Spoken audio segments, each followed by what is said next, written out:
Hi friend, good morning. आपके अपने channel study with freedom में स्वागत है। और आज हम आपको मध्यकालीन भारत की श्रृंखला में दिल्ली सल्तनत के वंशों के बारे में पढ़ाने जा रहा हूं।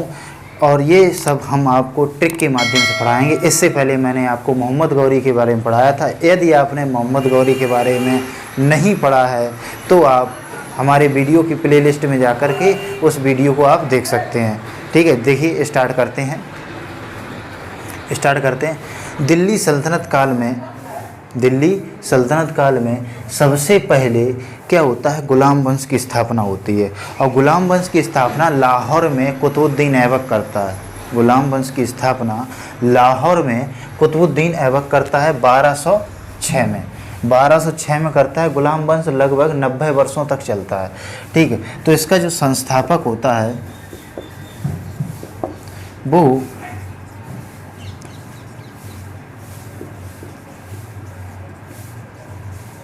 कुतुबुद्दीन ऐबक होता है। गुलाम वंश का संस्थापक जो होता है वो कुतुबुद्दीन ऐबक होता है। इसकी पतन के बाद में एक नया राजवंश का उदय होता है जिसका नाम होता है खिलजी वंश। खिलजी वंश की स्थापना जलालुद्दीन फिरोज खिलजी करते हैं। खिलजी वंश की स्थापना जलालुद्दीन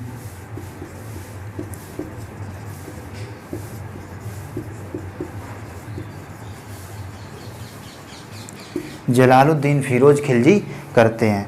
ठीक है, इसका पतन हो जाता है 1320 ईस्वी में। लेकिन इस वंश का सबसे ज़्यादा इम्पोर्टेंट बात ये है, इस वंश में एक शासक हुआ है जिसका नाम है अलाउद्दीन खिलजी, जिसे भारत का सिकंदर या सिकंदर सानी कहा जाता है। मतलब उसकी उपाधि भारत के सिकंदर की थी।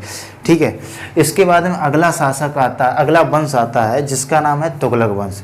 तुगलक वंश की स्थापना जो गाजी मलिक नाम का व्यक्ति होता है और वह गयासुद्दीन तुगलक के नाम से नए वंश तुगलक वंश की स्थापना करता है।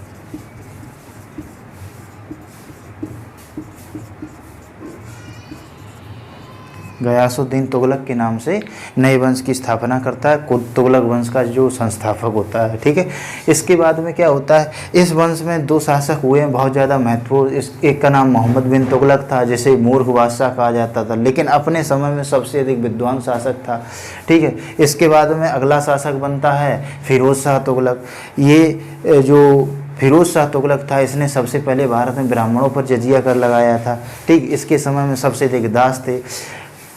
तुगलक वंश का पतन सन 1414 में भारत में हो जाता है। उस समय भारत में तैमूर लंग का आक्रमण होता है। तो तैमूर लंग के आक्रमण की वजह से तुगलक वंश का पतन हो जाता है। जब तैमूर लंग दिल्ली पर आक्रमण करता है और आक्रमण करके वापस लौट रहा होता है, तभी अपने एक दास जिसका नाम होता है खिज्र खां उसे दिल्ली का शासक बना के चला जाता है।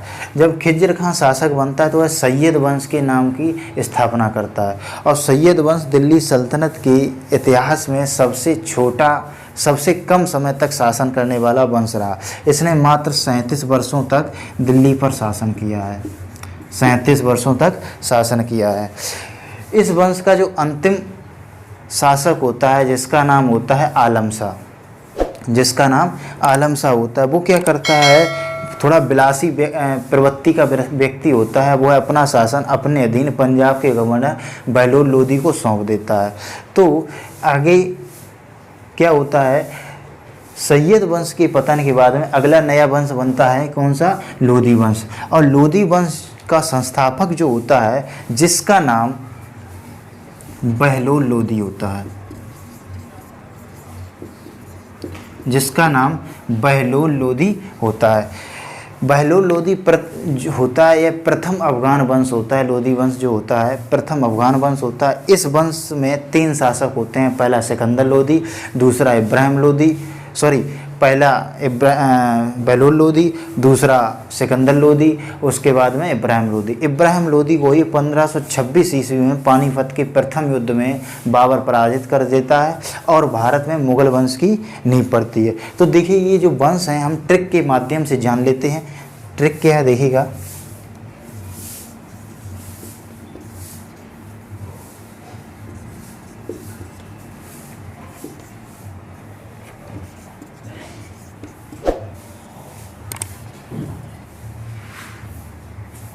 ठीक है। गुड़ से हो जाएगा गुलाम वंश,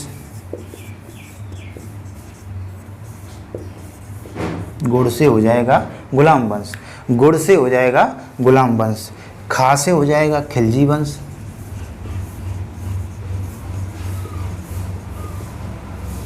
खा से हो जाएगा खिलजी वंश। ता से हो जाएगा तुगलक वंश,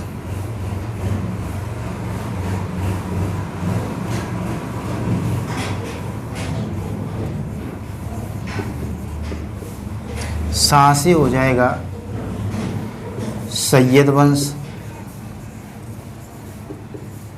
सा से हो जाएगा, ता से हो जाएगा तुगलक वंश और सा से हो जाएगा सैयद वंश। और ला से हो जाएगा लोधी वंश, ठीक है। ला से हो जाएगा लोधी वंश। माँ जो है इसे हम अगर चाहें तो मुगल वंश बना सकते हैं और चाहे आप साइलेंट कर सकते हैं। तो इसे हम साइलेंट मानते हैं क्योंकि मैंने दिल्ली सल्तनत की बात कही है। तो देखिएगा दोबारा हम जान लेते हैं। गुड़ खा तसले में, ये दिल्ली सल्तनत के वंशों की ट्रिक है। गुड़ खा तसले में, जिसमें गुड़ से हो जाएगा गुलाम वंश, खा से हो जाएगा खिलजी वंश, ता से हो जाएगा तुगलक वंश, सा से हो जाएगा सैयद वंश, ला से हो जाएगा लोधी वंश। में क्या रहेगा? साइलेंट रहेगा।